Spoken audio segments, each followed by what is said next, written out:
It's that time of the year again. Time for me to put down whatever it is I'm doing and talk about sports games. That's probably a sign of what I should be doing.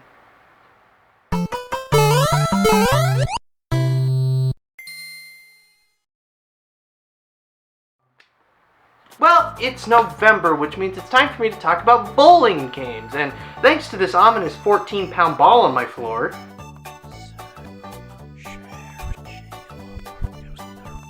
I've decided to talk about bowling games, but there's just one problem. 2 years ago when I talked about Madden 93, I didn't even get 7 minutes out of that topic, so what would bowling give me?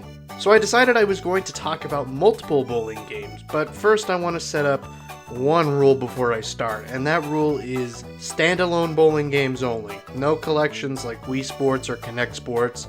Also, no minigames or side games like WarioWare or Super Monkey Ball.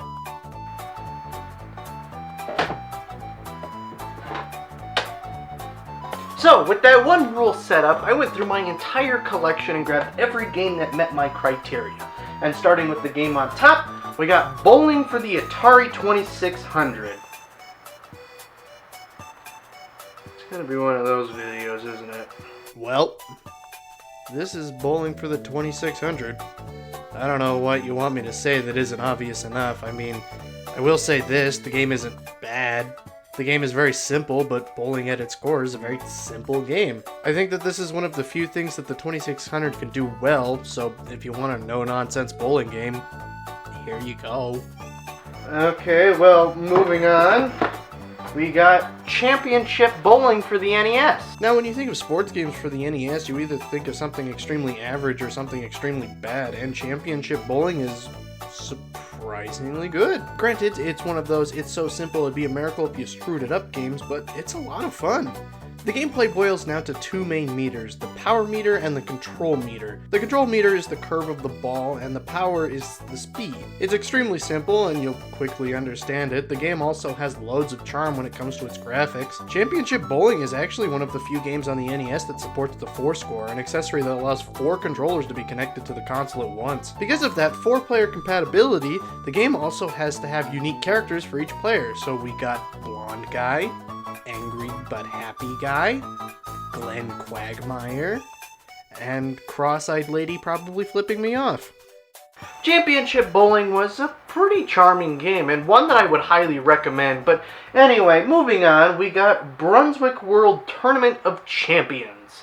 If you've ever been bowling in real life, then the name Brunswick is probably familiar, and that's because Brunswick is the bowling brand. Balls, shoes, even the machines that set up the pins and give you your ball back are all probably made by Brunswick. The creation of Brunswick World, if I had to take a guess, was mostly inspired by the EA Sports line, which prided themselves on creating the most accurate sports games to date, and seeing a gap in the accurate bowling sim genre, Brunswick stepped in and made this. The old EA Sports games had a certain feel to them, and it was obvious when something was trying to replicate that feel, and Brunswick World nails that fake EA game feel. Now, that isn't me saying that this game is bad. It's perfectly fine as a bowling game. It brings back the control and power system of Championship Bowling, but this time control is called Spin. The back of the box claims that it's the most realistic bowling game available, and I mean, sure. It feels like a next-gen version of the NES game, which was more of an arcade/party bowling game. Brunswick World is a completely competent bowling game, but not everybody's into the realistic sports games, so that's where things like Mario Tennis and Milo's Astro Lanes come in to pick up the slack. I have no clue who Milo is. In the Nintendo 64's massive library of almost 400 games, there were only 3 bowling games: Brunswick Circuit Pro Bowling, Super Bowling, and Milo's Astro Lanes. Just like its Super Nintendo counterpart, Circuit Pro Bowling claimed to be the most realistic bowling game available, and I don't really want to do that 2 times in a row. Super Bowling is kind of like Championship Bowling in that it isn't full arcade, but it isn't full-on sim either. But Super Bowling is... So Milo's Astro Lanes it is. Astro Lanes is on the complete opposite end of the spectrum compared to Brunswick Pro Bowling. Ironically, all 3 Nintendo 64 bowling games cover the major parts of the sports game scale. But going back to Milo, this game is weird, like really weird. The whole game goes for this 1950s space aesthetic. It's unique, I'll give it that, but there's just a ton to this game that I just do not get. For example, these stars on the lanes. I had no idea what they did, the game doesn't tell me, and sometimes they disappear before I can hit them. Eventually, I figured out what they were. Power-ups. Each star color is tied to a certain power-up. Some are pretty easy to understand, but others not so much. Another thing that confused me was that you're not told what pins are still standing when going for a spare. I originally assumed that you just had to remember what pins were still standing until I found out that R lets you see the pins and lets you get more precise aim. Then there's the lanes themselves. There's lanes like the hellish landscape that is Venus, a space station where if you don't throw the ball hard enough it'll fall into the vacuum of space, and then there's... Now Milo's Astro Lanes was developed by Crave, and you would think after unintentionally developing a horror bowling game they would give up on the genre, right? Right? Strike Force Bowling, brought to us by the makers of this. Strike Force is a far simpler take on the bowling genre. Most of the time. Strike Force uses a combination of bizarre characters, balls, and locations just to make easily the most bizarre bowling game of them all. Want to play as a Japanese schoolgirl knocking down bottles of moonshine in the Old West with a coconut? Well, you can do that in Strike Force. On top of the standard bowling mode, Strike Force has a small handful of other modes to spice up the somewhat repetitive sport that is bowling. For example, this mode that takes bowling and combines it with golf. Strike Force is by no means a good game, but I feel like the absolute head-turning bizarre nature of this game makes it a good one to just make fun of with the boys. Strike Force Bowling is a pretty good example of shovelware, but these next two games are going to make Strike Force look like it was developed in-house at Nintendo.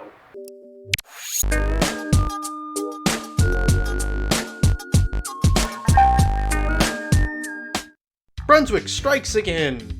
Granted, they never really left the gaming space after the Super Nintendo, but the quality sure did. Brunswick Pro Bowling is a terrible game and this time developed by the one and only Crave. The last two were developed by THQ, but I think Brunswick saw Crave's portfolio and said, sure, let's do it. Anyways, back to the game. The game uses motion controls, as did most things on the Wii, but they are so poorly implemented. Like twisting the Wii remote to move from left to right, even swinging the remote to throw the ball is a pain. Instead of the snappiness of something like Wii Sports, you get...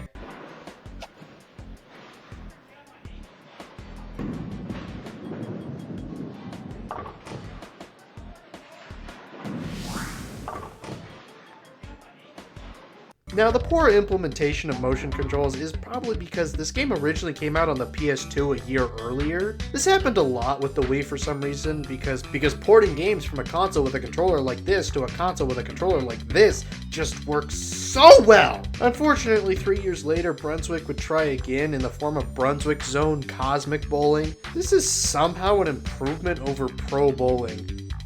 This time developed by Game Mill, Cosmic Bowling attempts to replicate the Wii Sports gameplay. They even have their own messed up Mii's, but this game just doesn't cut it. It's slow, sloppy, and fails to capture the magic of what it's ripping off. Now, I was originally going to leave this off with Brunswick Pro Bowling for the Wii being the worst bowling game, but then I discovered Brunswick Pro Bowling for the Wii U. I don't even know how to describe this. You just need to see this for yourself.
Pro Bowling for the Wii U is not just the worst bowling game ever made, it might just be the worst game ever made.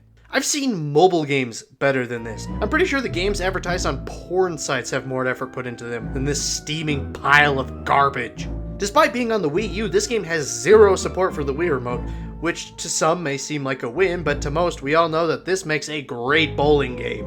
Okay, well, I can't use the Wii Remote. How about one of the main gimmicks of the gamepad, the touchscreen? Also a fat nope. You use the buttons and joysticks. Even though the game says to pull back and let go of the right stick to throw the ball, that is a lie. You also have to adjust the stick to control the angle at which the ball is thrown. That doesn't seem that bad until you realize that just releasing the joystick doesn't throw the ball. You have to pull back, aim, and then push the joystick forward really fast to throw the ball, which more times than not will send the ball in the complete opposite direction to what you aimed at. Pro Bowling on the Wii was just as bad as this one, but at least it utilizes the main gimmick of the console. This game honestly would be better if it was taken out behind a barn and shot. Actually, you know what? Give me a minute. I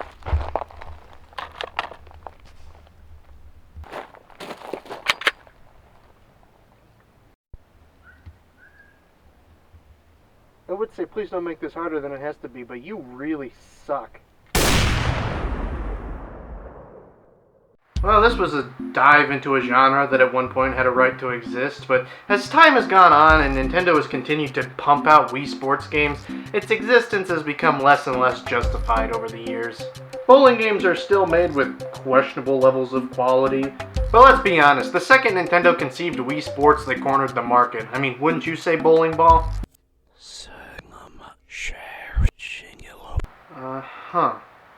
Interesting.